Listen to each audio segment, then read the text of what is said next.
Une grève surprise a été déclenchée ce matin dans plusieurs SAQ de la province et la région ne fait pas exception. Encore une fois, il faut se battre pour essayer de se faire reconnaître, de faire reconnaître que notre emploi est important pour la Société des alcools. Ils ont déposé des offres qui étaient vraiment pas raisonnables. Après 2 ans de négociations, on trouve qu'on est vraiment floué. Depuis maintenant 22 mois, des négociations sont entamées avec la partie patronale, mais toujours aucune entente n'est sur le point d'aboutir.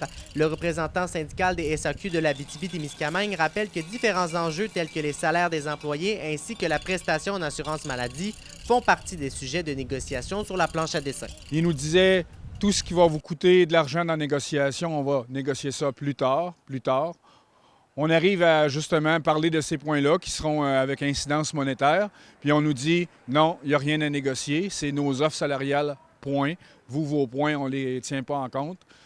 Fait que les gens ici sont choqués de ça. D'autres enjeux se rattachent également aux régions alors que le syndicat reproche à la partie patronale la complexité au niveau de la préparation des produits qui est concentrée à Montréal, délaissant des régions telles que l'Abitibi-Témiscamingue. On centralise les opérations à Montréal, on donne la main-d'œuvre pour Montréal, puis les gens qui ici aimeraient améliorer leurs conditions en succursale, ben c'est pas pour eux. Le syndicat affirme également que d'autres grèves surprises comme aujourd'hui pourraient survenir prochainement, dépendamment de la réaction de l'employeur.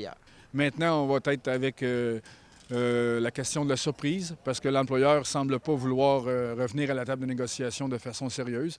La balle est dans son camp. Nous, nos demandes, ils ne sont pas extraordinaires. Elles sont juste pour faire en sorte que les gens puissent améliorer leur qualité de vie, puis faire en sorte qu'ils apprécient leur emploi à la SAQ. En réaction, l'employeur affirme respecter la grève de 24 heures, mais mentionne que des avancées ont été faites dans les dernières semaines et affirme que l'objectif est bien sûr d'arriver à une entente qui conviendra à tous. Alexis Dumont, RNC Nouvelles, Val-d'Or.